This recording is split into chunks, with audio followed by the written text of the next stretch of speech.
Today is June 16th, 2011. My name is Rosalind Benjet. We are at the home of Harriet Gross to talk about the life of Harriet Gross, and our videographer is Ruth Andrus.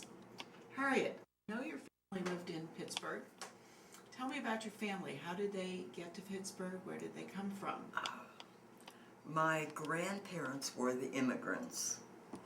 My father's parents, whom I never knew because they both were dead by the time I was born, and I was actually named for my father's father. They came from Lithuania. My mother's mother came from Benjet, Russia. And her husband, my grandfather, came from a town called Pola, which he said was sometimes Hungary, sometimes Germany, sometimes Austria. You had to wake up in the morning and find out which country you lived in that day. And they came here in the 1890s and met and married in this country. So all the children were born in this country. Mm-hmm. And did they could immediately go to Pittsburgh, or did they live somewhere else before? My father's parents came to Pittsburgh, and who knows why. I never knew enough to ask anybody why. My grandparents on my mother's side, my grandmother was in Pittsburgh because that's where she had family. And my grandfather was in Cleveland, where there is a big family still of Roths. That was his name, Roth. And when they married, they went to Cleveland and partly Youngstown, which is between Pittsburgh and Cleveland, and lots of Roths there.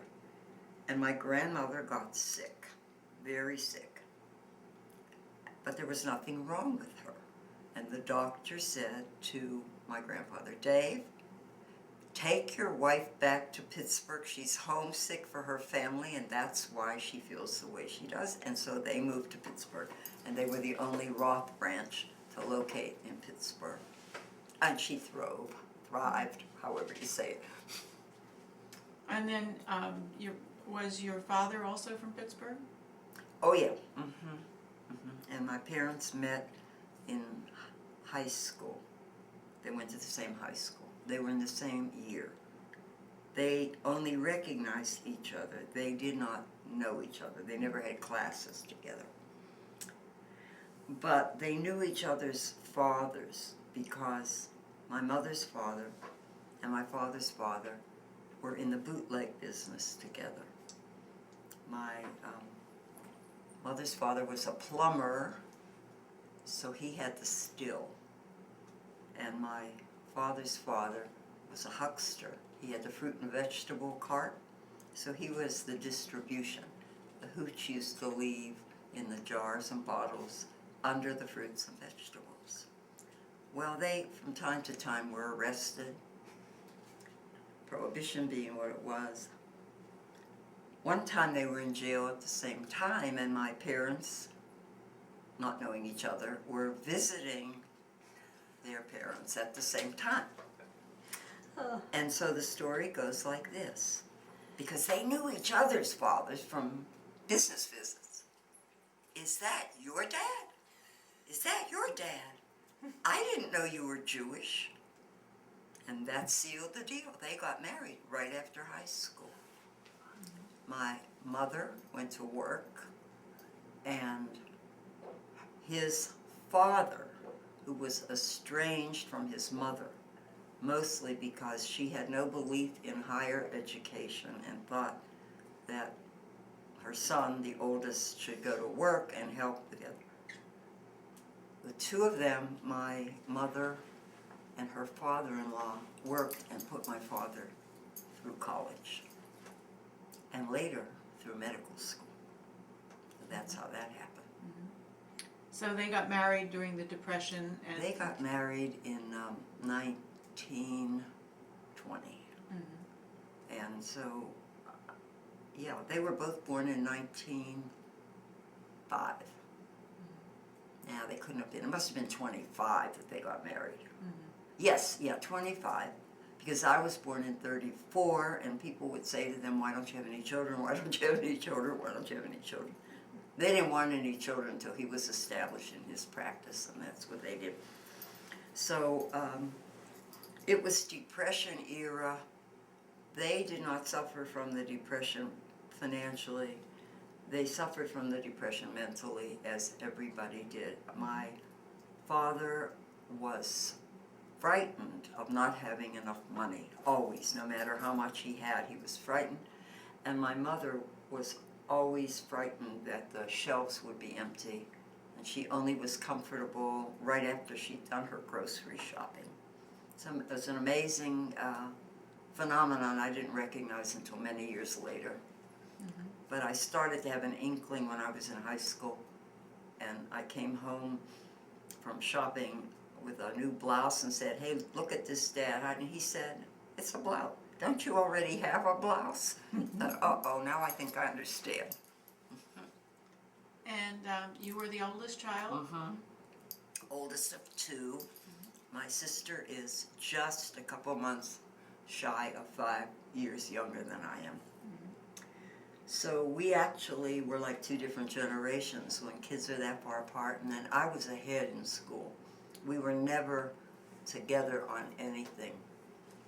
So we really did not become close until well after we were both married. And you were living, the family lived in the city in Pittsburgh? Right in the city. My dad designed and built the house. He was an architectural engineer. After he graduated, he could not get a job because they were not hiring Jews in engineering. Then he got a job with the Coppers Company in Pittsburgh because they forgot to ask. He always hated the Coppers Company because later they asked and he told them and they fired him. And that's when he said, there's no future unless you are your own boss. And my father was a multi-talented genius. He really was. Personality, not too good. But brain, yes. And so everybody hunkered down and sent him back to school. And he went to West Virginia for his undergraduate work and to Louisville for his medical schooling. And at that time, you could go in after 3 years of college, so that's what he was able to do that without having to go back and get a 4th year of college. And where did you go to elementary school? Elementary school was a public school, a very fine public school. I don't know what's happened to our public school systems, that they don't run as well as they used to. My school was Roosevelt School, not named for Franklin, named for Theodore. It was a very old school. And it was K through 6. It was a beautiful building with a central staircase that branched out to 2 sides and then came together at a landing and then went up to the 2nd floor. Down in the basement was the gym. In the 1st floor in a corner was the kindergarten, and then the 1st, 2nd, and 3rd grades and 4th grades were on the 1st floor. The 5th grade and the 6th grade and the important things were on the 2nd floor. The art room, the library, and the newspaper. Now, the newspaper was the most important thing. We had a school paper to which I contributed from the time I was in kindergarten. And the name of our paper was the Sahata, S-A-H-A-T-A. Sees all, hears all, tells all. Named by a big boy in the 6th grade. Well, they had strict rules in our school. You could not use the library until you were in 4th grade.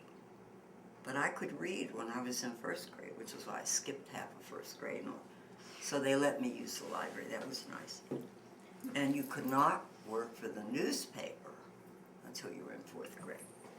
And I desperately wanted to work for the newspaper. So I was in 1st grade, and the teacher said, well, you can be our representative.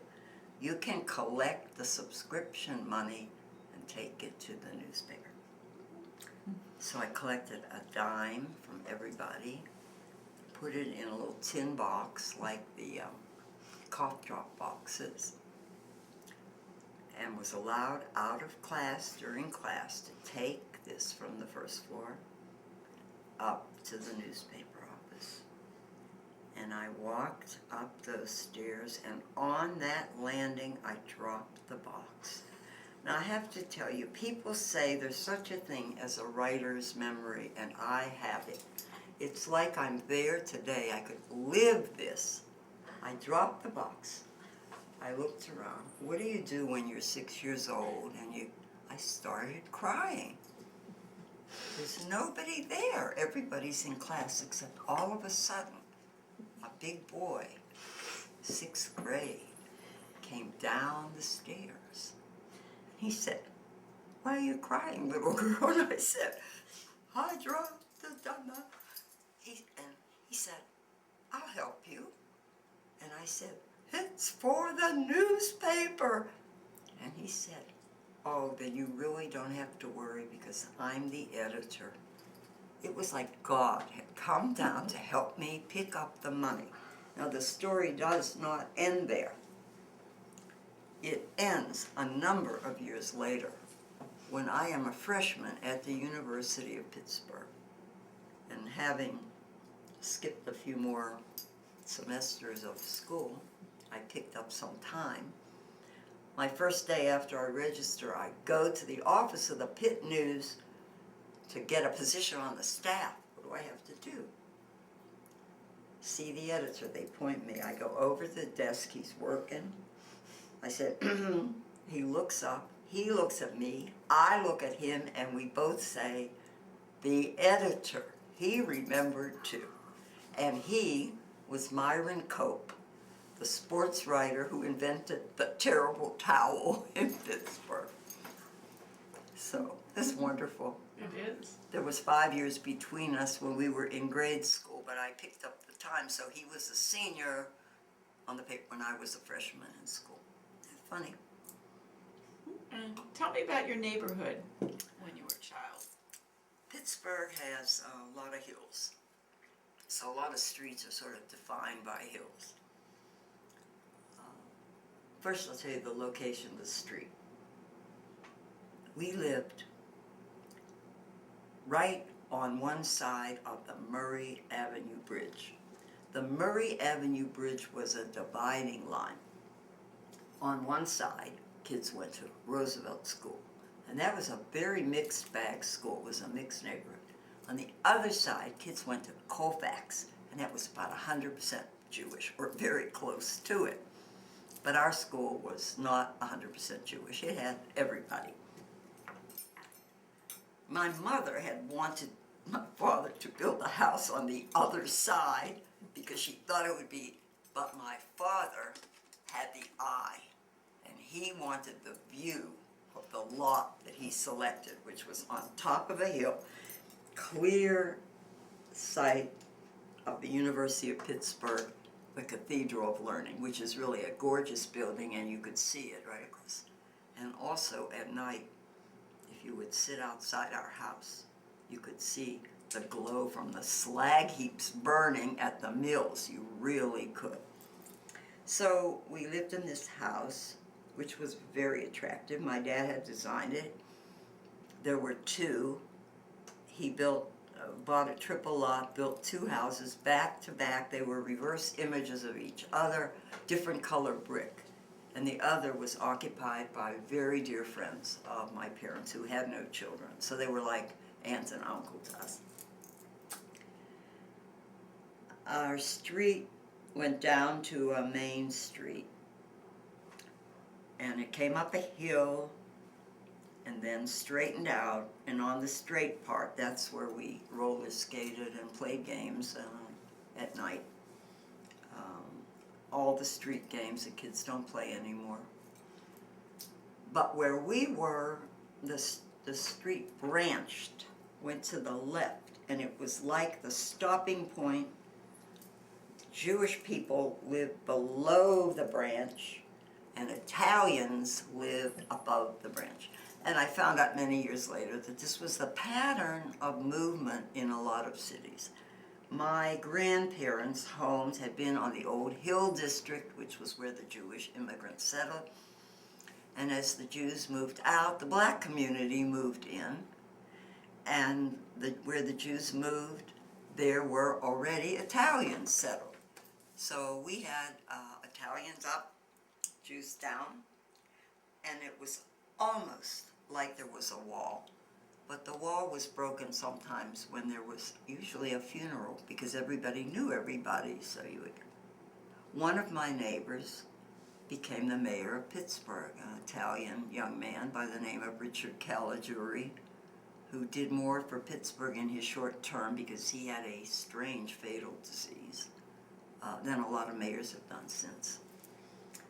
So, but everything was good. Somewhere or other I had the childish notion that people were either Jewish or English. And I've come to learn that a lot of kids had that. They equated non-Jewish whites with English. I have no idea why. My Aunt Rose, who was the woman next door, who was, I said they were like aunts and uncles, and she never had children, and she worked for the Bureau of Mines in Pittsburgh, the U.S. Bureau of Mines. They would have a party every year, Christmas, for the children, and she wanted to take me, and my folks said fine, and she took me. And after I sat on Santa Claus' lap and told him I didn't want anything because I was Jewish, I didn't go to any of the parties anymore. And that's the way it was. What was the extent of your family's participation in religion? Did you attend a synagogue? My grandparents were highly religious in the old way, and they were members in the old Hill District of a small synagogue, which was called the Romanian synagogue. It was really of the kind of people that were my grandfathers, mixed up from where their towns were, but Romanian was sort of the group name. And my grandmother, who was Russian, but she loved that synagogue. They were very, very involved with it. And then the Jews started moving from the Hill District, and so the synagogue, which was very small, bought a house in another area called the East End of Pittsburgh, East End. And my grandparents wanted to move with their synagogue, well, my grandmother particularly, it was really important to her. This coincided with World War II. The move was like the move here north in Dallas. After the war, the Jews moved north, and so did they there. And the move of the synagogue coincided with my 5 uncles, my mother's 5 brothers, all returning from the war. They had served in various branches, Army, Air Force, and Merchant Marine. And when they came home, they pooled their money and they bought a house for the family. They say, the family lore says, they won the money in gin rummy. They were all crackerjack gin players. And so am I. I learned from them. So I have no reason to doubt that this is true. The house cost $6,000 in 1945. My uncle told me like 2 years ago that he had a new roof put on the house that cost $9,000, and he said his parents were probably rolling in their graves. But my one remaining uncle keeps the house. He's never married, he lives in the house, and it's like a hotel for any family members who come from anywhere. We always have a place to stay, and the coffee pot's always on. And so that synagogue was their home in the best sense. It was 2 blocks. They could walk there for the holidays, which they did. None of my uncles or aunts were religious like their parents, but they honored the traditions and the holidays. That's about it. So my parents, they never belonged to a synagogue. My father hated synagogue, hated rabbis. He said he had his knuckles cracked too many times in Hebrew school, and he would have nothing to do with it.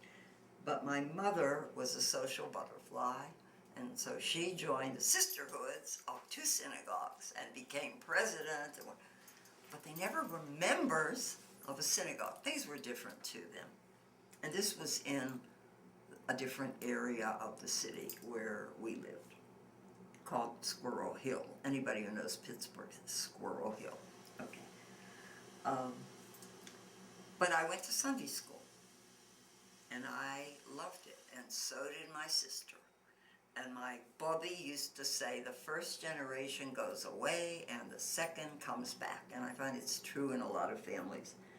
So there was no question that we would be confirmed. There was no such thing as bat mitzvah then, so we were not bat mitzvah. And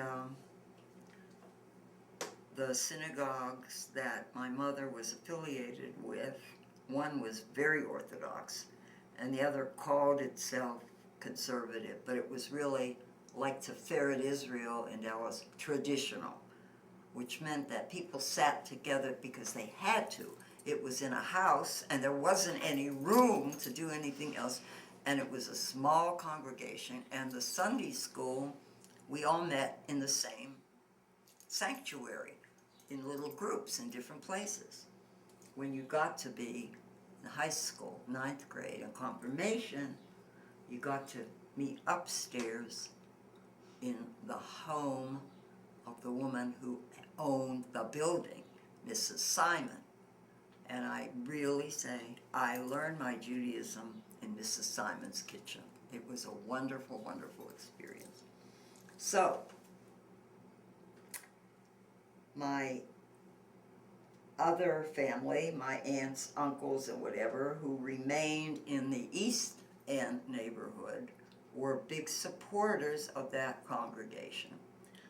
But again, the shifts over time, and within the last 10 years, the East End Jewish community just moved elsewhere, mostly to the suburbs.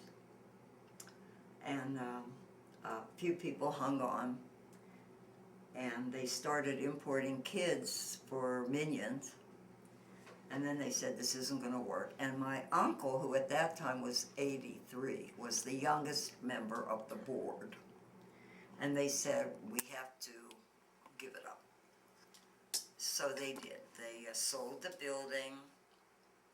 They retained the cemetery, which is, by the way, a gorgeous place and very well, whatever. They put their money into the cemetery because the whole history of that congregation is in that cemetery.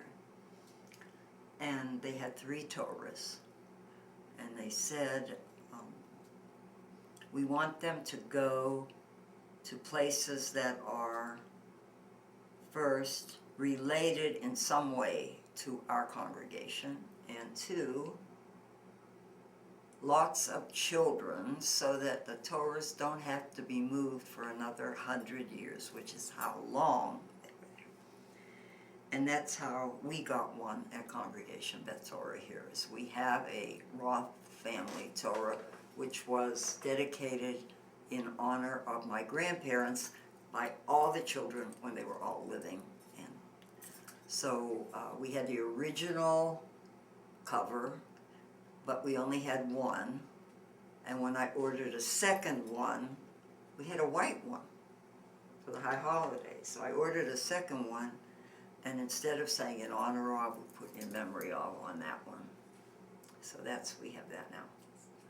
But I was the synagogue goer. My sister was a synagogue goer. We both taught in religious schools, and I broke with orthodoxy because I was teaching high school in one of those synagogues, and I was wanting to teach comparative religion, and the rabbi said that was fine, but you couldn't teach Reform Judaism. I said, what? I could teach Catholicism, I couldn't teach Reform. No. And I said, goodbye, and that was it, yeah, and I've been conservative ever since. I thought that was foolish. I also smarted, because at that time I had a very good singing voice, which unfortunately has been destroyed by surgery over the years, but I did a lot of choral work, and of course you couldn't sing in the choir because it was only boys, and you couldn't read anything, and you couldn't go on the bema. I said, you're losing a lot of talent, and I left. So that's it. I could have been a leader in the movement, except I wasn't pushy enough. But did your family celebrate Jewish holidays? Oh yeah, but not in my house. The celebration was, we went to Bobby and Sadie's. My grandmother would come always on Hanukkah and give us pennies, always shiny pennies for the gelt, and we would play dreidel with Bobby. But all the holidays were really spent there. And then as they got a little older, my aunt, Lil, lived 2 doors away from us with her family. And so we would have some family dinners there for holidays. Mm-hmm. Not so much in our house, because I told you Pittsburgh is built on hills. My dad wanted the view. Many streets in Pittsburgh, the houses on one side back a hill, and you have to go up to get to them. The houses on the other side are on the top of the hill going down, and they are street level. Ours was way up, and it got to be hard for some people to climb those stairs, so we would frequently go elsewhere. But yes, we celebrated. We did not regularly light candles on Shabbat. This was not my mother's thing. It was not a kosher house, as mine is not a kosher house. I don't change dishes. Neither did my mother. But she would only buy kosher stuff. But then she mixed it up. So that was... She wanted to be able to have her mother to come over and eat at our house. And she wouldn't have done it if there was non-kosher stuff in the house. So that worked out. But it's interesting that they were the typical, I think, of the first generation in America Jews who were looking to be more American than Jewish. And they were. Tell us about your high school experiences. High school. Oh, high school. The high school drew from, it was very large. It was 7 through 12 at junior high and high school in one building. And at the time after the war, and I started there during that time, there was an annex, there was a veterans school there. And they would never do that today, because they would never keep those young men with all those teenage girls, but nobody seemed to think a lot of it then. And the guys were all GI Bill, and they were really serious about getting an education. A very big school. We went from Roosevelt and Colfax and another school, 3 schools fed into the 7th grade. And then at the 9th grade, more schools fed in from further out in the district. It was very large. A lot of Jewish kids. And a lot of other kids, but they were sort of drowned in the sea of Jewish kids who were very active and very everything. We were very much clannish. There were sororities and fraternities, and nobody crossed the lines. And you were friendly with people, but it was peripheral friendly. Your real friends were Jewish friends or black friends or friends of whatever church you belong to. We were integrated in name only, and it's that I did not make friends with non-Jewish people until I went to college. It's a very interesting kind of experience. I think back on it and I think that's the reason that I wanted later to move to a really integrated neighborhood. I didn't want my kids to grow up like that. And that, by the way, because people ask me, or they don't ask, they just look, why we live here. It's because I have a very, very long commitment to integrated housing, and I've been active with a movement called National Neighbors for about 50 years already. And when Fred and I got married, he had a house up in Richardson, but on the in Dallas, but in the Richardson School District, and he picked it because of the school and because Michael, his son, was still in school. And I said, as soon as Michael goes, we go. I cannot live like this. It was just all white and uppity, and I said, I can't live like this. I have to live where different people are. So we moved here, and we've been here ever since. What were your interests when you were in high school?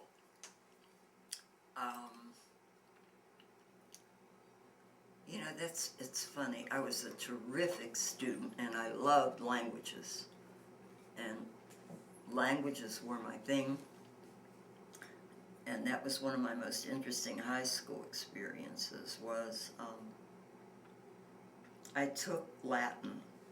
We had a very set curriculum. If you were going to college, you took 2 years of Latin. And then you took 2 years of a modern language of your choice. If you weren't going to college, you didn't have to do that.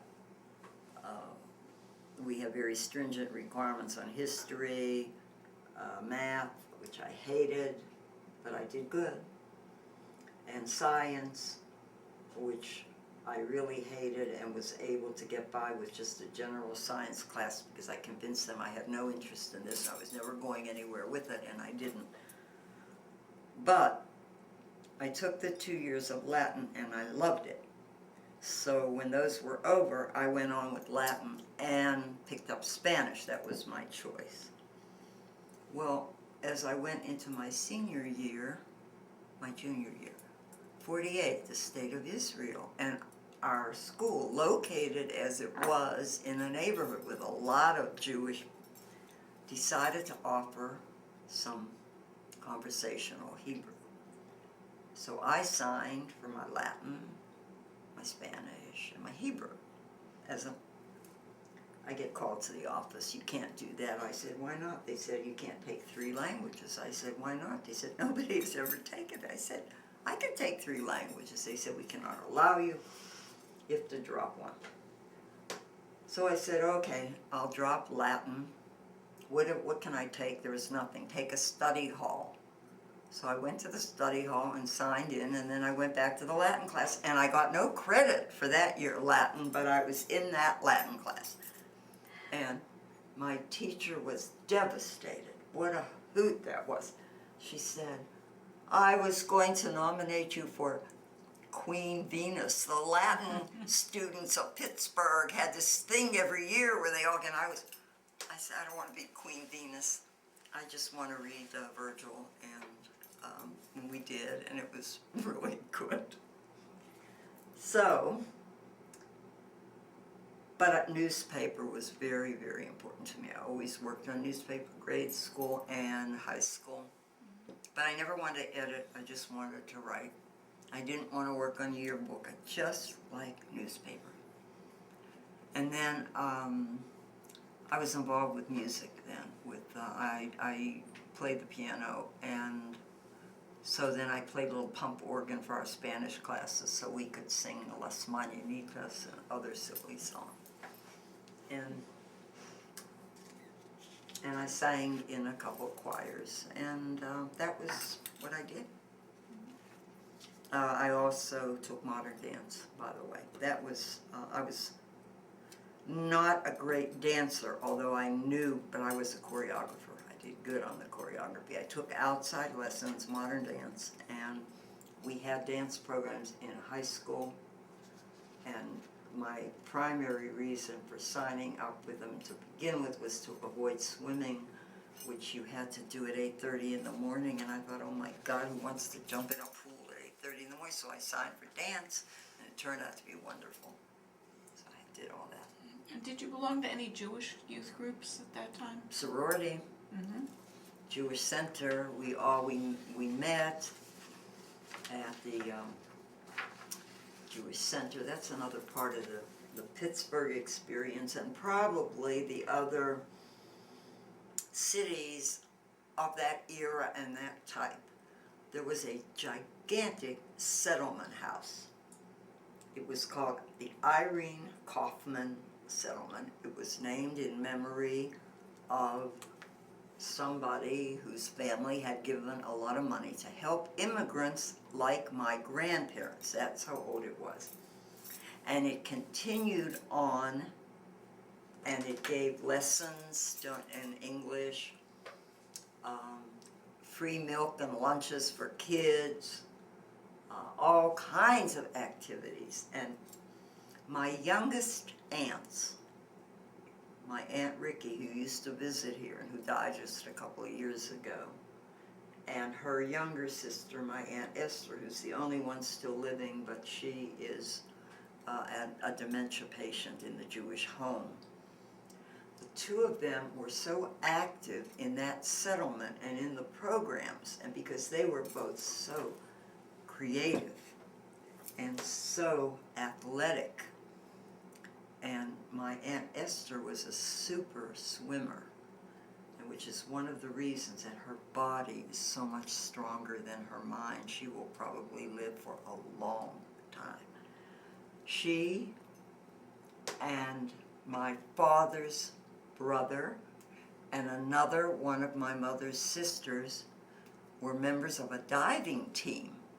They were fantastic. They did national competitions. So, I mean, and when the Irene Kaufman settlement finally gave it up, as if there were no Jews, there were no immigrants, they turned it over to the community, very much the way they did with the synagogue in New York.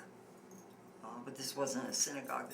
They didn't want it not to be used, and they turned it over, but they pulled out all of the stuff, the archives, and the Hillman Library at the University of Pittsburgh said they wanted that for their historic archives.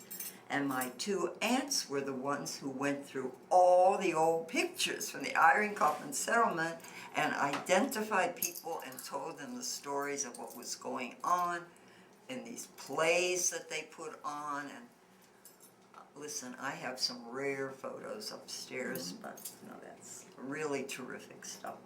You were very young when you graduated from high school, right? I was 16, and I could have been 15, but my father put his foot down. He put his foot down on a lot of things. For better or worse, they helped shape the person I am. Sometimes I think about what might have happened otherwise, but they were still having midterm graduations, and I was in a midterm class. I had entered high school in January. So I wanted to move ahead and graduate in June, and he said, no, because if you do that, you'll be 15. He didn't want me to be 15 when I graduated, so I said, okay. So I made up the 6 months in college, and it didn't make any difference. So I was 19 when I graduated from college.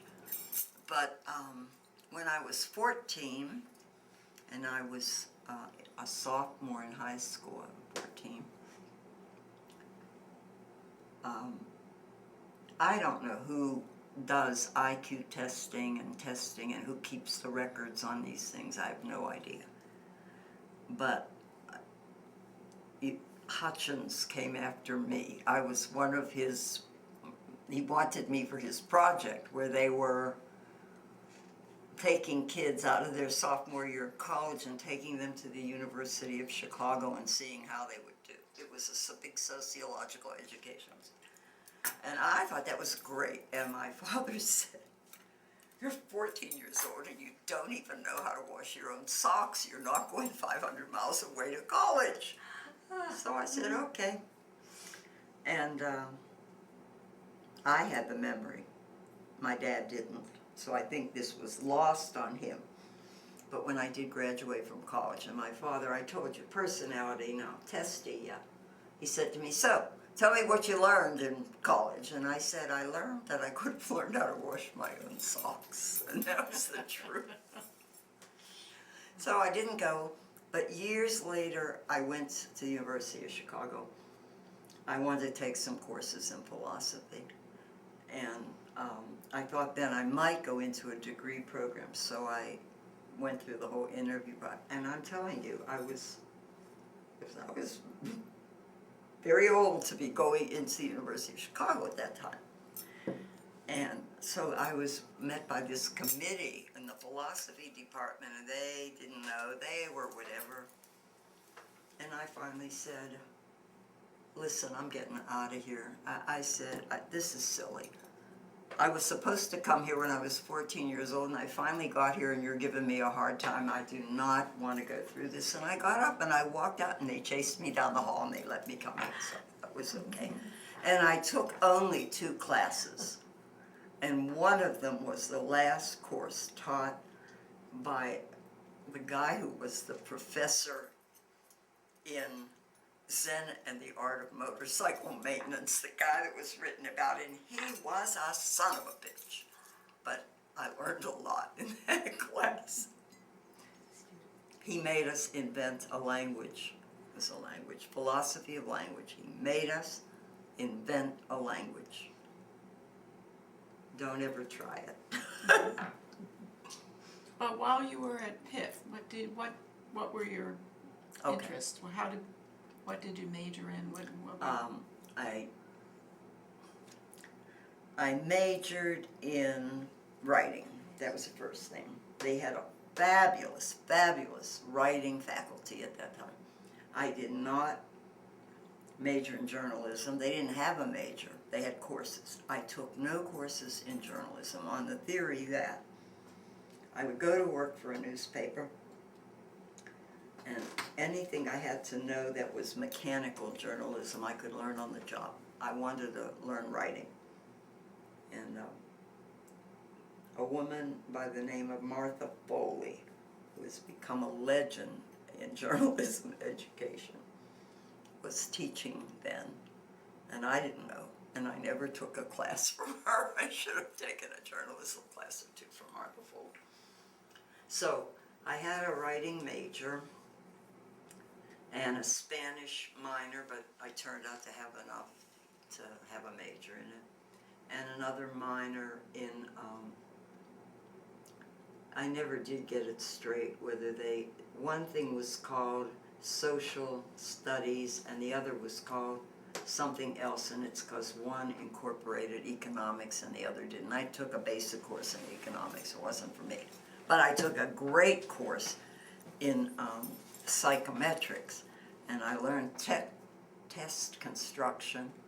And when I lived for a couple of years in the Washington, D.C. area, and I didn't drive, and I had a small child, Gallaudet College hired me to do test construction, and they brought the stuff to me, and they picked it up, and it was a godsend. I loved it. Well, again, my father reared his rather stern head, and he said, "If you're going to college on my money, you're going to get a degree that's practical, so if you have to," and I said, "I'm really not going on your money," because it was costing him $100 a semester for my schooling, because I had this big scholarship, which we shouldn't have needed because other people needed it a lot more, but my father really was worried about money, so I got the scholarship. Anyway, he said, "Get your degree in education." So I said, okay. So I took these crummy education courses, which were such a waste of time. But the payoff was I couldn't belong to Phi Beta Kappa because you have to be in the liberal arts school and not in the School of Education, which I had to be to get that degree with the certification. And there were two of us, just two, that the faculty, the school, and everybody fought Phi Beta Kappa for, that we should be admitted. And they lost, and we lost, and the other one is my son's mother-in-law, my old friend. The two of us were aced out of Phi Beta Kappa because of, anyway. So I belonged to so many other, it didn't make any difference. It was great. School was great. 3.5 years I was in, I was out. And then what? And then I wanted to go to school of social work, which was payback for, somebody who was very helpful to me many years before. And I hated teaching. When I did my student teaching, I said, I am not going to do this every day for the rest of my life. I hate it. Occasional class, that's fine. Once a week, that's fine. Sunday school, I always taught them, but I'm not going to do this. I did my student teaching in English and Spanish, and it was a great setting. And then I taught a demonstration lesson. I was offered a job by the Pittsburgh school system, and I said, I don't want to do this, and so I'll go to graduate school. So I applied to Columbia,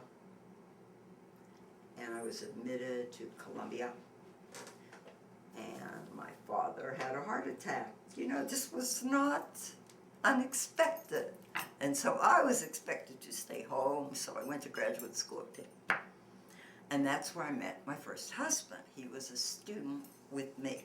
I was the only one in our class who had come in right after college. The rest at that time were professionals, people who had been out of the field working in social work and coming back to get the master's degree. I learned a lot more from them than from the instructor. And I married one of them. It was, I didn't like social work any better than I liked teaching, and it was sort of a way out. I said, I'll get a job, and I'll put you through the rest of school. And I didn't want that degree anyway. I did everything except a final paper, and they didn't like my proposal. I proposed that I would create a plan for public relations programs for group work agencies. Now this was 1955. They told me the field wasn't ready for that yet. And I said, well, you want something original. This is original, maybe the field will get ready. No, they wanted me to do something else, and I said goodbye. So I walked again. I was big on walking out on things. Never finished. When I look back, my life is a whole string of things that I never finished. So,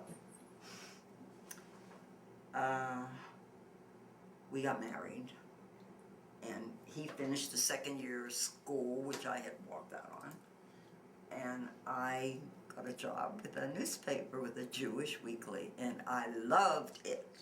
That was my home, and that lasted a year, and 14, 15 months after we were married, I had my first child, and nobody from my background continued working after you had a child unless you had to. And if you went to work, people thought you had to, and you didn't. So I was a stay-at-home mother for a while, a long while, too long. My husband graduated. He got a job in Washington, D.C. In Washington, D.C., we lived in Silver Spring for a couple of years. And then he got a job with the Jewish Community Centers in Chicago. That's how I got to Chicago. And I did not go to work writing again for way too many years. I did run a program in Chicago through United Cerebral Palsy for adults with cerebral palsy, and it was my group work program. And I did that because that was only once a week, and I could manage with the kids that way. And And where were you living when Deborah was born? Deborah was born in Chicago. She was born at the old Michael Reese Hospital, and it was February. She's born on Groundhog Day. Cold. They would not let me take her out. I stayed in the hospital 8 days. It was like a vacation. No newborns were going out in that cold, not even from the front door to a car. That was the year that it never reached 0 the whole month of February. So anyway, eventually we got home. And I don't know, those to me were like lost years. There was just nothing was happening. I always felt like I was on my way to somewhere else. We lived in Chicago from let's see, we left Pittsburgh in 50, I'm trying to get this right, 56, and had this time was really not 2 years, like a year and a half, in the DC area, and then in 57, with a young baby, very young, we moved to Chicago. So we were there 57 to 63 in the city, and I did nothing. I don't know how I lived through it, except that we had wonderful friends, and they really kept me going. And we had a babysitting co-op, which was full of wonderful people, because most of them were affiliated with the arts in one way or another, and that was great. And then my husband left the community center during that period to take a job with the group work end of mental health. He worked for a private mental hospital that was trying to do some group work on site, and then he was hired by the state of Illinois to be a group worker at a large state hospital, 7,000 patients. It was one of the old style hospitals at Manteno, Illinois. Manteno is south of Chicago. He could not commute. We decided to move as far south as we could and still be within the Chicago metropolitan area so that we could keep contact with our friends. And so that's how we came to Park Forest. And I found a home in Park Forest. And I got really involved in human relations and community relations stuff there. And I went to work for the newspaper there. And so I had a great life in Park Forest. And I had that for a long time until my husband and I were divorced, because we never should have been married in the first place. And then I had a lot of years which were just fine. And I made like 3 attempts to go back to school, and I took courses, and they were all strange, and I'm telling you too many things, but they are so funny. I had done all this group work and all this human relations stuff and all this whatever, and they opened a new university right on our doorstep. Governor State University, was at that time the newest in the Illinois system. A full-scale university right on our back door. And I said, I'm going to go. I'm going to get the first master's degree they issue from this university. So I went in, and I somebody talked me into this. They were having a weekend. Now remember, we're talking about encounter group. This was by the sociology, but they were having an encounter experience.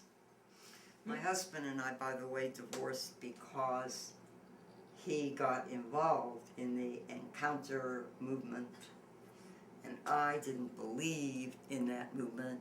He said, this is my life, and I said, this is a bunch of crap. But anyway, they were having this thing, and they said, take this.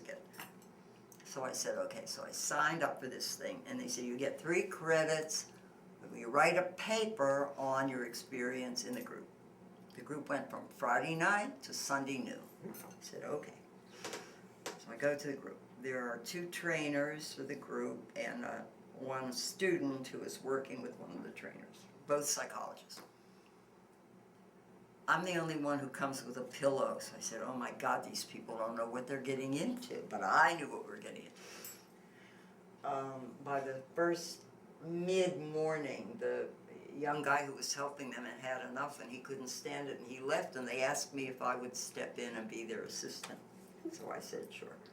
When it was over, they said, would you write your paper on the participant as auxiliary? I said, I'm not writing any paper. I don't want any credits. I don't want to have anything to do with this school anymore. That was the end of that. But I did have a lot to do with the school in terms of writing publicity for various things that were happening. Anyway, so my husband and I divorced. It was the only divorce I ever knew that had to do with therapy when neither of us was in it, because he was a great therapist. By that time, he had left the state hospital system because they were breaking it up. And he had gone into a private practice with connections with the city of Chicago, where he pioneered a counseling program for people who were being divorced.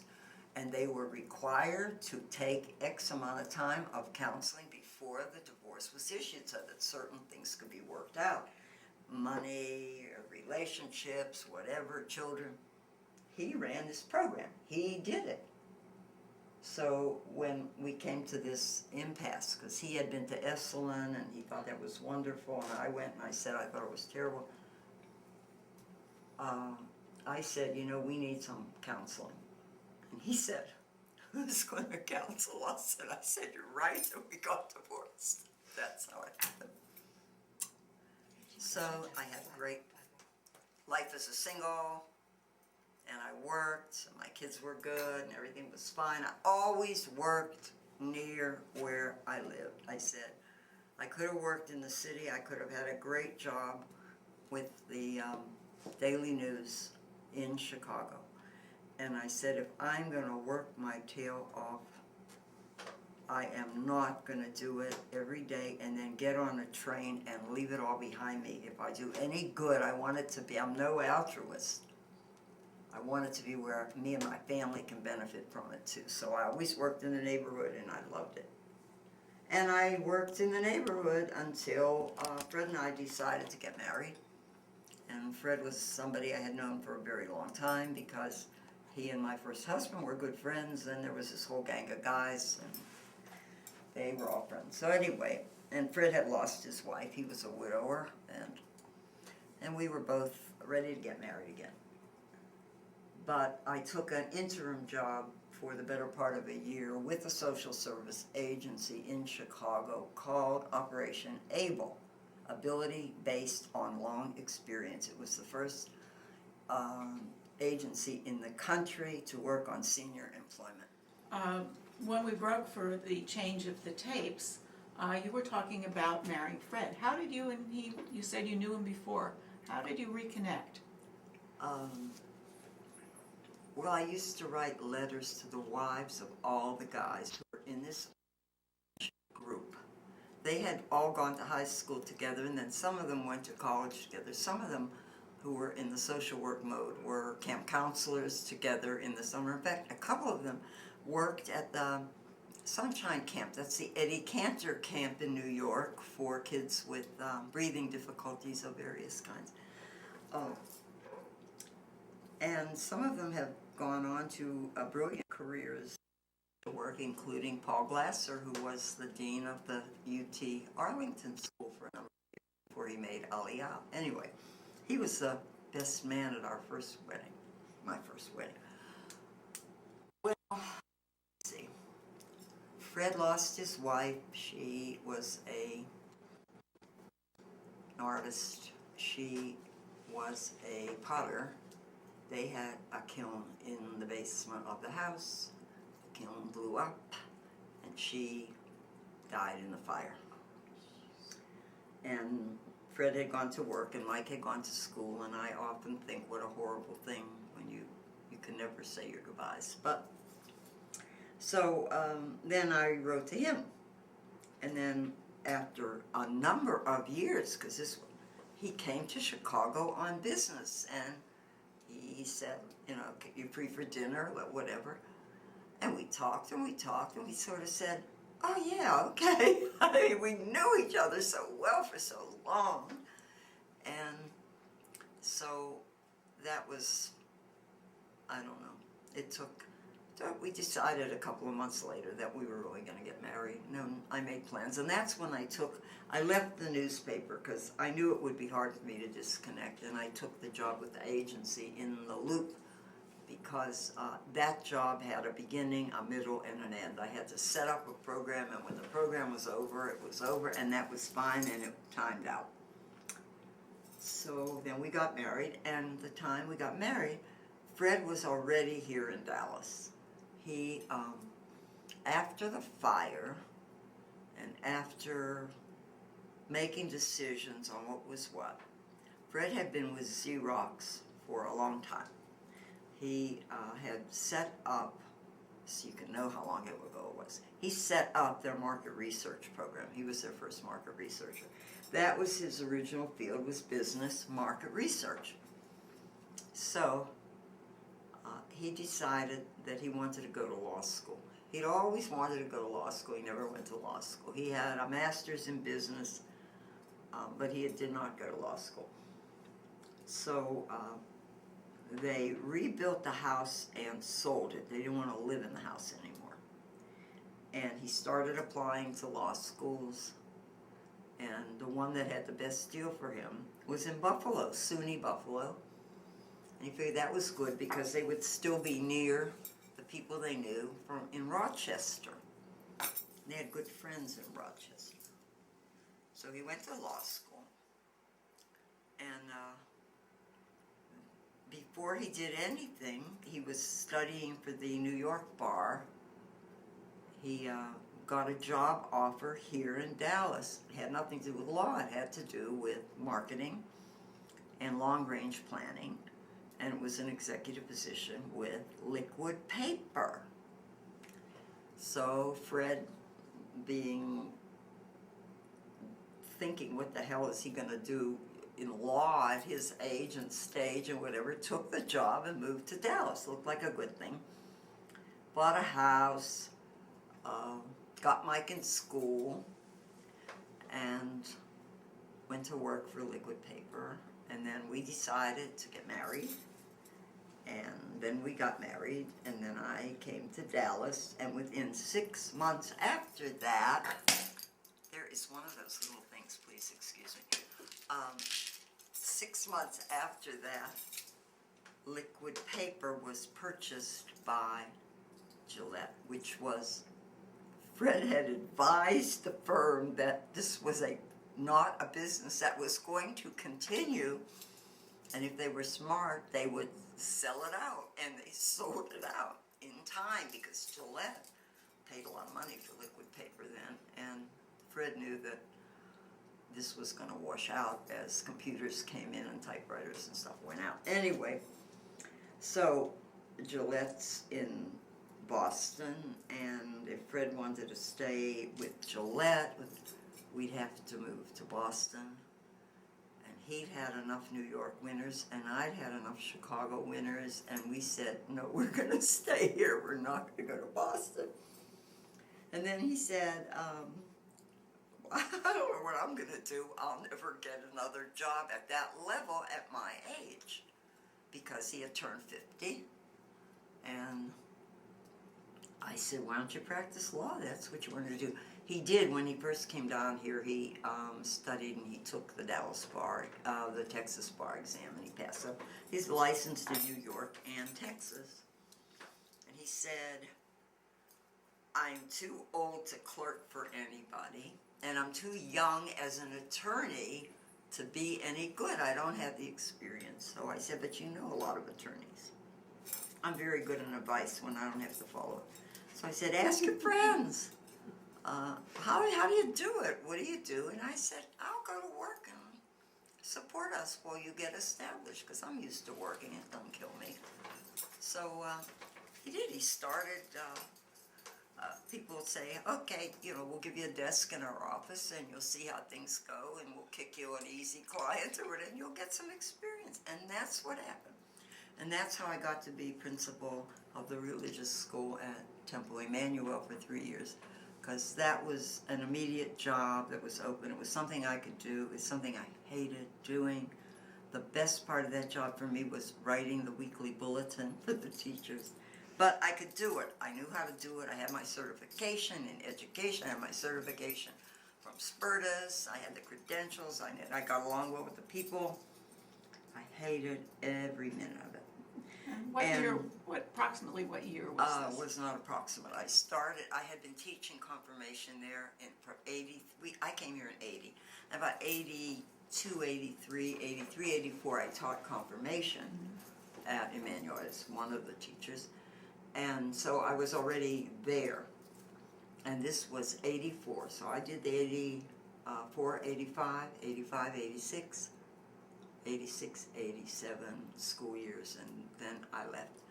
And I left when Rabbi Zimmerman came, because I think neither of us was basically happy with the other one. So I was happy that I could go, and by that time, Fred had gone into practice for himself, because he had the experience, he had the confidence, and he said, I know business, so I can be an attorney for small businesses, not big enough to have an attorney on staff, but I could be on a retainer, and I can help businesses get started in corporations and whatever. Well, you know what happened around that period of time? People started coming to him for bankruptcy to put businesses out of business. That was that time in the mid-late 80s. And that's how Fred became a specialist in bankruptcy. It's just one of those things that happened. And he was the first attorney in Texas to be certified in both individual and corporate bankruptcy. So that's what happened, and he said, boy, it wasn't the specialty he would have chosen, but he found out real fast that if you have a specialty like that, if that's what you're doing, you don't really have time to study up and keep up with anything else. That's what it's hard enough with the tax laws and the changing of things. So he did that until the end of the century, when he said everything was changing. You were now beginning everything to be filing online. Nobody was going to the courthouse anymore with the papers. And he did not want to retool an office with all the new stuff, because he said eventually, sooner rather than later, he'd want to retire. So he just decided to retire at the end of 1999. And if you want the funny, everything has a funny story. His office at the time was in the bank building on the corner of Mockingbird and 75, where the Angelica, where the Mockingbird station is now. There was a bank building at the corner. The only thing they've retained from the bank is the parking, but he was in that building. So he went to negotiate out of his lease, which was running through the following August. And he came home shaking his head and said, I don't know. He said it was too easy. They didn't even want any money. I said, smart attorney. If he had waited a while, they would have paid him to get out of that office before the lease.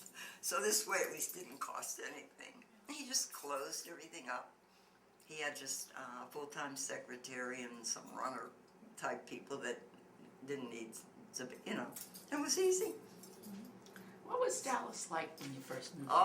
Okay, Dallas was, Fred used to say this is could be a first-class city in about 10 years. Well, we've been here 30 years, and I think it's okay. But it was, there were still parts of it that were really countrified, like where you live. I would take people from out of town up Montfort to see where there had been little farms, the black homeowners and whatever, and that was the country running right through the city. And Fred was rather desperate to move south of LBJ because Hillcrest was under construction, widening. Hillcrest was a lane at that time. And it was just different. And during the first year that we were here, and we were in the house, it was a big house, we had a lot of room, and everybody came. All our friends and family came, one after the other, a parade, to see Dallas. And everybody wanted to see Dallas from the movie. So we would drive everybody up to Parker to see the ranch, and I had this whole array of, while people were taking pictures of Dallas, I was taking pictures of people taking pictures, and I've got this whole array of everybody in our family and our friends up there. That's what everybody wanted to see. I had never watched TV the whole time I was in Park Forest and working. The TV was in the basement. It was a rec room for the kids and their friends. I never watched it. I didn't have time, and I was not even tempted. I didn't know anything about Dallas. When I came to Dallas, I found out that everybody had a cat named JR. I didn't even know who JR was. By the way, I won the TV set that I had in a contest in Washington, D.C. We were there. My first husband was on his first job. We didn't have any money. We had a nice little apartment, 2-bedroom apartment, a new baby, a dining room table we built out of a flush door and 4 screw-on legs, bookcases out of, the old concrete blocks, a couch I bought for $40 new. I think it was made out of orange crepe wood. And I enter a contest by default. My husband worked for B'nai B'rith in Washington, D.C., had a lot of night meetings. And I was a BBYO leader, and I didn't drive. We had one car. There was a night I had to call and say I couldn't come to the meeting because he had to be somewhere else. There was no way I could get there. I stayed home, and that night I watched TV. I did watch TV in Washington. And NBC had a program, Meyerling. They did Meyerling. And they ran a contest in Washington. And you had to write 100 words or less about Meyerling. And I said, 100. If there was 50, I wouldn't have bothered. But 100, I could handle that. And I wrote a thing, and I won the second prize. The first prize was won by some colonel at the Pentagon. It was a huge freezer. And the second prize was the first RCA color TV on the market. So this was January, well, no, it was before January, because for January we had the Rose Parade in color, and everybody in our building came to see the Rose Parade in color. I must have won it in November of 1956. And there was very little on in color. They bring the set, it was immense. And they asked me if I wanted dark wood or light wood, and I said dark. I said, I don't know why. 3 sets of tubes, because it was a tube thing. It was huge. And they had to send a technician to adjust the color, and he had to make an appointment for a time when something would be on in color. My first view of color TV was Abby Lane in a green sequin dress with Xavier Kuka. Unbelievable. That was so. There we are, and we built ourselves a table to put it on a low thing out of a big block of wood with contact paper and 4 of those wrought iron hairpin legs. Then the baby got really sick. He had roseola. I called our pediatrician. The doctors made house calls in. He said, I'll come over. can't be right. It had to be 57. Because, I think it was 57. Whatever. I could figure it out. 56. No, it was 56. So the doctor comes over. He walks in. He looks around. I know what he's thinking. You got all this junk and you've got this color. What are your values? And I said, I want it. And he said, I've never seen color TV. I looked out the window. I said, I've never driven a white Cadillac. He said, here are the keys, I'll babysit. I didn't even have a license. I was learning how to drive. I took his white Cadillac and drove all around. And he stayed all afternoon and watched the baby, watched till some unbelievably funny. Well, we used that TV, and that's the one that was in that basement rec room until I married Fred, 1980. And by that time, when you turned it on, you were getting a shock. And I gave it away, and I'm sorry, because when we came out here and I see that they have a museum at the studios at Las Colinas, they would have given their eye teeth. I would have given it to them. Unbelievable. My TV. I still don't watch much TV. But let's go Let's back. go back. Let's How go back. Dallas was. No. Wait a minute. I was asked by a group of young Jewish women from NCJW or Hadassah, I can't remember, up in North Plano, if I would come to a meeting and speak to them. I said, sure, what do you want me? They said, tell us what Dallas was like. I think they would like to say in the olden days, but I said, okay, this is only like 2 years ago. So I went up there and I said, well, the first thing you have to do is you have to pretend that you're down by the JCC. And everybody knows where the JCC is. And now you get in your car and you drive up Coit. And you drive up past Beltline. And I said, and then you get up to Campbell. And then there's nothing. They said, what? I said, there's nothing. If you continue driving on the right, you will see the printing plant for the Dallas Morning News, where the paper, and you will see the Texas A&M Agricultural, and you will see nothing. And they thought I was making that up. And I said, if you go far enough, you will see the hospital, which didn't look then exactly the way it looks now.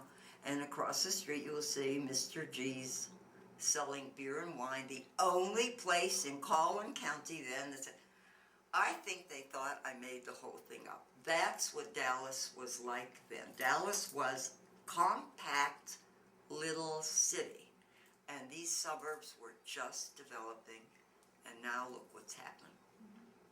So. Let's go back to when you left Temple Emmanuel. Oh, okay. What did you do then? I started teaching adult classes at Brookhaven. That's where I met Sue Lichter. Mm-hmm. I taught poetry, and I taught writing basics, and I taught in the evening adults, and I didn't have to grade papers, and I didn't have people who were there because they had to be. And I had wonderful, wonderful students who had reasons to be wanting to learn how to write, including the young woman who's not so young anymore, who had a new baby, and she had just inherited from her parents the Dallas Child magazine. And she said, if I have to publish a magazine, I better learn something about writing. Now her daughter is the publisher of the magazine. And so she was one of my students. One of them was Adriana Cobo, the sculptor. She wanted to learn how to write stuff about what she was doing. And one man whose name I don't remember, but he has been on the advisory board of a number of senior papers since then. He was retired. He said, I always thought I could write. I said, well, tell me what you want to write about. And we had a small class and everybody talked. And he said, well, I meet the most interesting people. And he told us a story about these people that go out every day and collect cans. He used to collect cans, and they'd save their cans and he talked to them, and he found out that every year they went on a cruise with the money they made from collecting cans every day. And I said, that's a story, write that story. We wrote it, and he sold it. And then he became a person who was involved in writing. So it's wonderful. So that's what I did, and that's then when I started back to school at UTD a little while later. I decided I could go to school. And? And took me 4 years to get my master's, and then I hung around for a long time and did everything for the doctorate except write the dissertation. And I taught a lot of classes, met a lot of good people, loved them, and then it's time to do other things. And you've been involved in lots and lots of civic and cultural activities in Yeah. the city. What are some of your favorites? Say what? What are some of your favorites? The first year that I was here in Dallas, I called and asked to be put on the Human Relations Commission. Not the Human, I had Human Relations Commission. I wanted to be in the JCRC. And they didn't know who I was, and they put me on the JCRC. And after a year, they took me off the JCRC because I had driven everybody crazy all year long. All they did was talk, and all I did was say, is anybody ever going to do anything? And that's the way it was in 1980, 81, whatever, in Dallas. So I've been involved with other groups that do things like there's a group that has these Friday morning breakfasts once a month. And these are informal groups that we just have a good speaker who wants to get up and have a breakfast at 8:30 in the morning, and you'll learn something. Interfaith stuff. That getting involved in Rotary has been just a wonderful experience with getting to know all kinds of people and service clubs. And I've been involved with neighborhood association, and I don't know, it just, but then my basic activities seem to be Jewish because I do a lot of Jewish writing, and I hope to be involved more again with the Teicher Library, and of course with the Historical Society. And sometimes that comes back and bites you, especially when you realize that your own family hasn't got a clue what you're doing.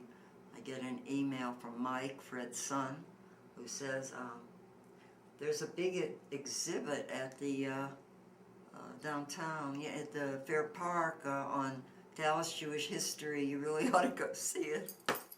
I say, Mike, I know about that exhibit.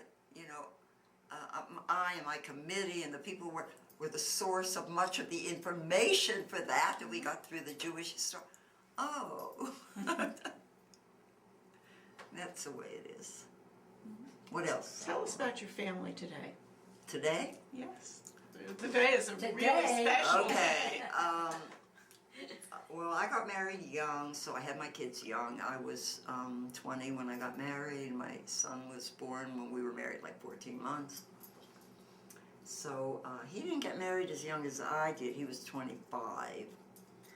And but they wanted kids, and they had a baby within 14 months.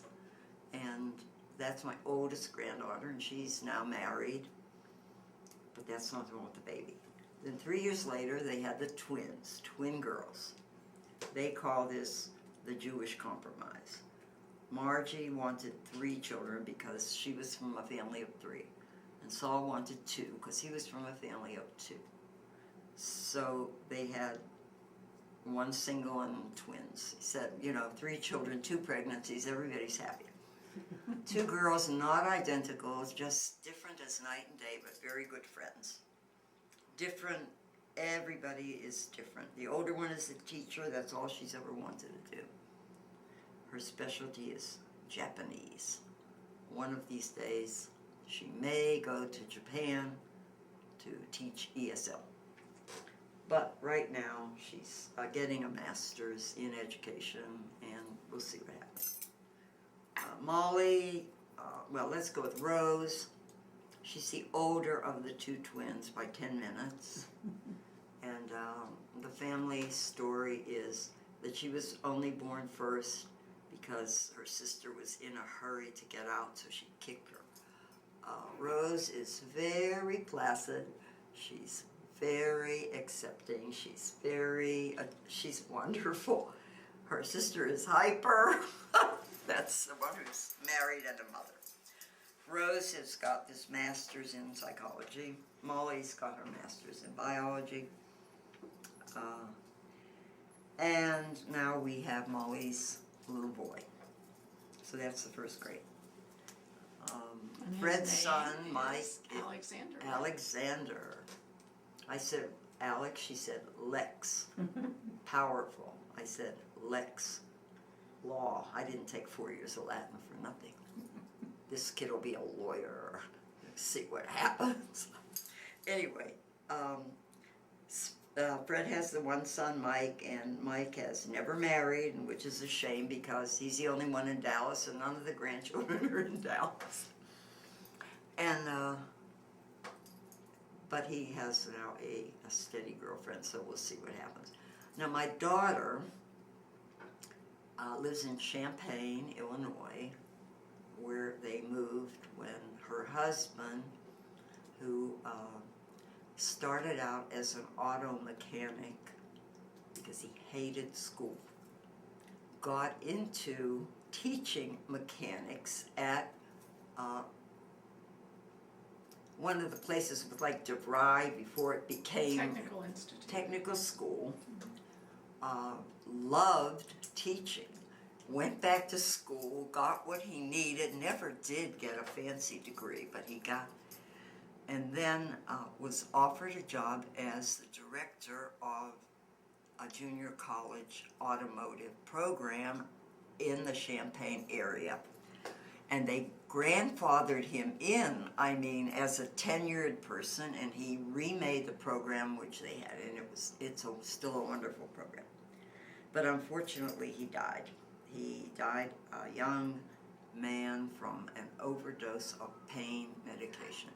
He had severe nerve pain problems, and they never were able to pin down just what the cause was and what to do about it. And my daughter said it took a toll on their family life because he gave everything he had to his work. He had to. And when he came home, it was like collapse. It was just, and he was a good father, but it was very, very difficult for him. Anyway, he died. It's about 2.5 years ago. And they had moved to Champaign, which is near where he worked, and where lots of his family lives, so there's lots of family there. His parents were there, and sister and her family, another sister and her husband in Springfield, so there's lots of family. And my daughter is a ward administrator in a hospital, and she was the one who always wanted to be a nurse, but she said the math will kill me, and she's just like me. She's right. The math would have killed her. She never would have made it. So instead, she went into the administrative end. She works ward, though, so she's with the people, the doctors, the patients. Tell. Okay, go ahead and finish. We'll come back to it. And she has 2 boys. And the older boy is just finished his junior year in Vandercook School of Music, which is the music college affiliated with the Illinois Institute of Technology. They are primarily educating music teachers, and Robert's ambition is to get his advanced degrees and eventually lead a band or an orchestra at the college university level. And he's basically a percussionist, but as he told me, by the time he graduates from his program, he will be proficient, at least basically, in 21 different instruments. That's what you need when you are going to lead a band or an orchestra. And he's very good. He's had many summer job offers, and he plays with bands, and he does all kinds of. Now he has a brother who's 18 who doesn't know what the heck he wants to do, and but he's going to start. He just graduated from high school, and he has a summer job, and he's going to start the junior college in the fall, where his dad was. And they have a program in tech music. Now, Ben has no interest in the music end, but he's been working with his brother for years on the amps and the wiring and the whatever, and they have a whole program on that at the junior college. So that looks like, he also is a great cook, and he's never really been serious about being a chef, but he toys with the idea of getting some training. He's very good, very creative, and for the last 3 years or so, he's done all the cooking for the family. He cooks for his mother, so there's no when she comes home. And Robert, who Deborah says she had to teach him how to fry an egg before he went off to college because he didn't know how to do anything except make a peanut butter and jelly sandwich. Robert will come home and say, Ben, fix something. Ben makes something. So that's the kids. Mm-hmm. And that's it. Molly is hopeful that her older sister, and she said, I think they're thinking of starting their family, and I hope they do soon because Alexander will need cousins. Yes, So you they're will. very family oriented. So Now, it's great. Harriet, Yes. you are famous in Dallas because of your column in the Texas Jewish Post. Yeah, okay. How did all that come about? Well, I have believed since I have been here in 1980 that Dallas Jewish community deserves a good paper. And when I came here, it did not have a good paper. It had the Texas Jewish Post, and it was terrible. It was Jimmy Wish's paper. It was his personal sheet. And I could not believe this. I mean, they charged for things that a real newspaper doesn't charge for. Like, if you wanted to have a picture of an event, most papers, if they cover an event, they'll take pictures. No, you had to take the pictures, bring it to them, and they would charge you to put it in the paper. I said, this is not real. And the only writing I was doing then, I think, was stuff I did around Temple and whatever else. And I did stuff for the synagogue for Bet Torah. We've been members of Bet Torah since we've been here. And everybody knew I could write. So one day, we had just moved here. And we moved here 27 years ago, so figure out, 84. It was January of 84, and it was the first phone call I got was Jimmy Wish. And he wanted to know if I would write Dallas Doings. They still have that. And I said no. I said I would have a hard time writing for a paper that I have a hard time reading. I really said that to him. And he said, you wouldn't have to use your real name. And I said, Jimmy, that's the same deal the National Enquirer offered me in Chicago, and I wouldn't write for them either, and I would have made a hell of a lot more money with the National Enquirer than with the Texas Jewish Post. And I really did turn down stuff for them. So that was it. That was my connection with the TJP. And then we went through a series of attempted newspapers here. And the first one was this kid from Portland, Oregon came here to start a newspaper, very sincere, on a model of a paper they had in Portland. And Harvey Weiner offered him office space in a building down at, Harvey had an office, I don't know if he still does, at Hillcrest and LBJ.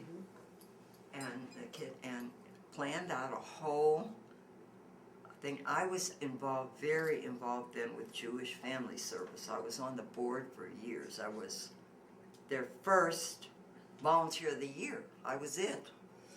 I have the paper to prove it. And I guess it was Sue Saya, who was on staff as the volunteer director, said, there's going to be a newspaper. You have to be in touch. So I got in touch with Harvey. Harvey gets, and I meet this kid, and he plans a whole, going to kick off at Rosh Hashanah, and he had a number of things going, and then he had some technical problems. They could, and he saw that the issue would not get out in time, and he couldn't handle it, and he just, it was like he folded up his papers and he snuck out of town in the middle of the night. He paid us all for months afterward, whoever done any work for him. We got postal money orders until he paid us what he owed us, but that was it. So that was the end of that paper. And then we had the Dallas Jewish Life, which was a very good monthly. But a monthly is not a newspaper. You cannot be current with a monthly. You can't really run obituaries once a month. Everybody knows everything already. And so it was more magazine than paper. And it was good quality. And I don't know what happened. But it was the end. I think they couldn't sell enough advertising. I don't know. I do not get involved with the business or the advertising end of any papers. I just want to write, that's all. So when I worked for the paper in the south suburbs of Chicago, it was a big outfit with a headquarters in Chicago Heights and had a dozen papers in the various suburbs around there. And I worked from an office very near my home, and I worked part-time when my kids were small. And after I was divorced, I went to the managing editor and told him I was ready to work full-time. And he was thrilled. And he gave me such a big raise. And I said, this only tells me how you've been underpaying me as a part-time person for so many years. So he gave me more money. So, you know, I know that, and then he wanted to make me an editor, and I would, you know, and I said, Vernon, I don't want to be an editor, it would make me crazy. I want to be a writer. I will be more valuable to you as a writer. Leave me write and pay me as an editor, and he said, fine. So that was very good. Anyway, I don't know what happened with that Dallas Jewish Life, but it was good. And then came the other paper, Dallas Jewish Week. Okay, now that was the one that was a couple of people in the community pushed to have a paper.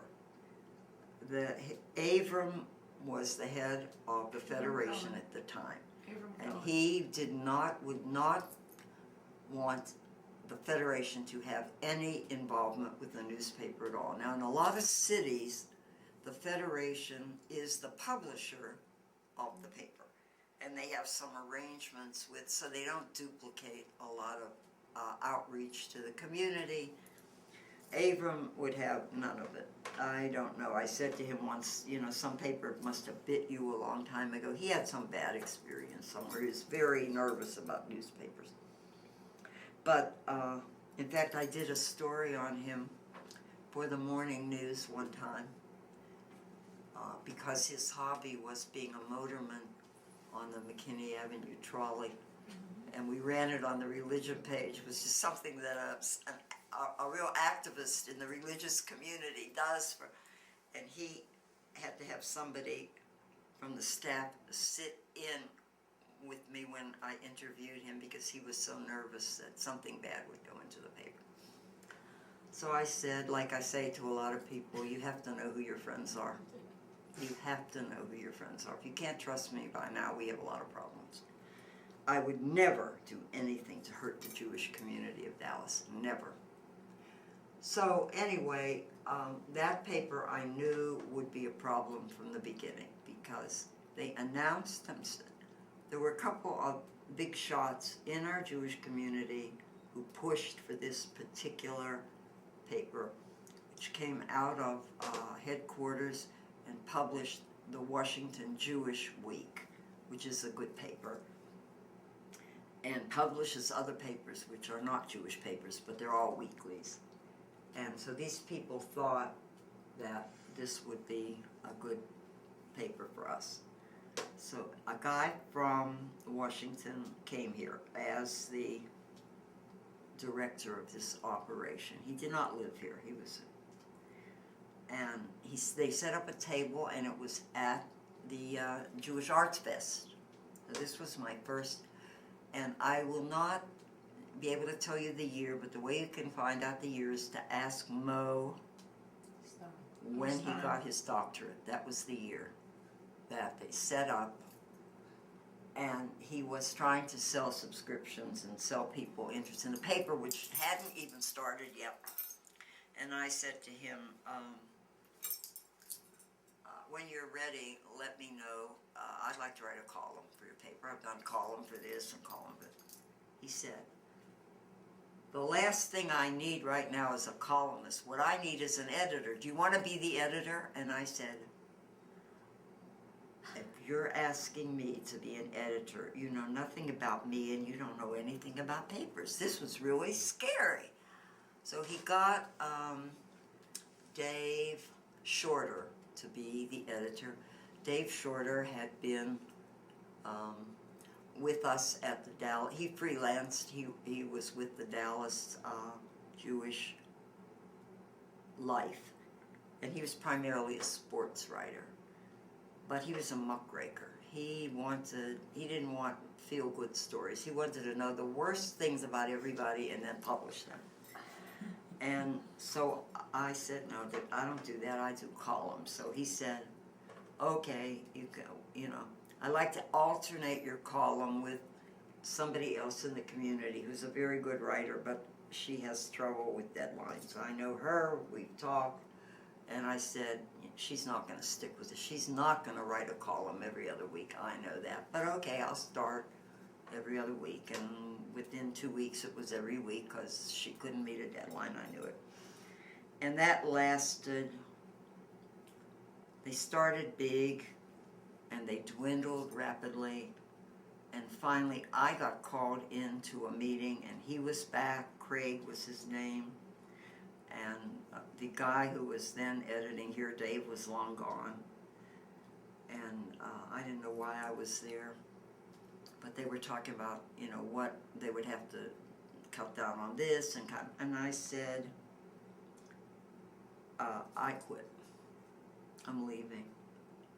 And I said, good luck, because I knew that was the end.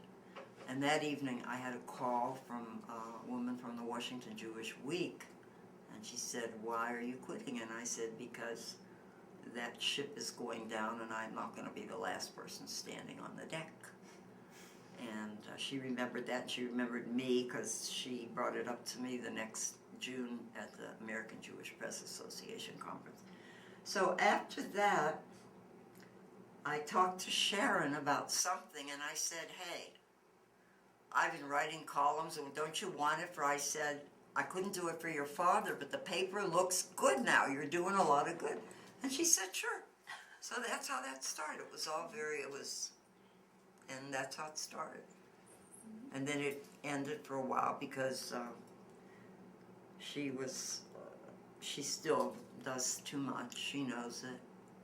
Takes on too much, can't keep up with a lot of things, and I ran into some real professional problems, so I said, I have to leave. And then after the Cuba thing, I wrote the story on Cuba. She wanted me to come back. I wanted to go back. I said, I missed it. I missed that weekly connection with my community. I also do a column for the Senior Voice, but that only comes out every other month. And I told Sharon we have to change the name of the picture because I willed them to the Senior Voice. They are using it now, my old column name, my old picture. That was fine with her. So I write for that Senior Voice. I write for Dallas, and I do a lot of stuff, sometimes more than I like, sometimes not as much as I like, but for the morning news, primarily feature stories. I interviewed for a job with the morning news right before I went to work for Temple Emmanuel, and they wanted to hire me, and at that time Fred was not established, and I said I had to work and I said I can't in all good conscience take a, because I was afraid that he was looking at some stuff in Fort Worth and there was a possibility that we would have moved, and I said I can't start a job thinking I might be moving within a very short period of time. But I started freelancing with them, and that's just been going on one way or another all that time. And I like it better because if I had been there full time, I'd have been in a buyout a long time ago, and this way I can write for as long as I want. It's just fun. And that's about it. Before we run out of tape, let's put on tape. Oh, you want to know? We have to know about two things. Yes. Okay. This is my mother on the right, Rose Roth, and her sister on the left, Rhea Lily Roth, known as Lil. They were the oldest two of a dozen children. Which one? A dozen children. Perfect. My mother was the pale one, and Lil was the dark one. And my bubby paid more money, she said, than they had to have this picture hand-colored. And it hung in her bedroom because nobody else in the family liked it. But I liked it, because from the time I was little, I wanted to know about the girls in that picture. And she told me about their short hair, because they'd had something or other, and when kids ran a fever then, they would shave their heads or cut their hair very short. And the funny polka dot material, which she bought in quantity because it was cheap and good. And the earrings I never discussed with my mother. My mother never wore pierced earrings, so I don't know what happened to that. She wore clip-on earrings. I think the earrings went out of fashion, and now they're back in fashion. So, when my bubby died, she left a few wise words. Her wisest words were adopted by the family. My bubby went to sleep one night and didn't wake up in the morning, but she must have been up in the middle of the night, and it was definitely her heart. And she left a note. And the note said, please, no eulogy. If they don't know me by now, it's too late. There has not been a eulogy at a funeral in my family since, and I will not have one when I die either. People can come to the Shiva and tell all the stories, which is what we've done at all the family Shivas, but no eulogy. Say the right prayers, and out you go. So, she also left directions that when she went, Harriet should get this picture, because Harriet was the only one who appreciated it, who understood why she liked it so much. Now, I guess I get a lot of this from my father.